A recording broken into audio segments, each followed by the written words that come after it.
So pretty, y'all. Y'all would have to see it in person. The camera is definitely not doing it any justice. Just had to step in for that. Let y'all know how cute this was.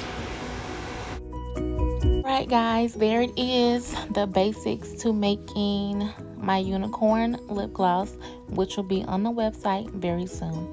Thanks for watching. As always, like, comment, and subscribe.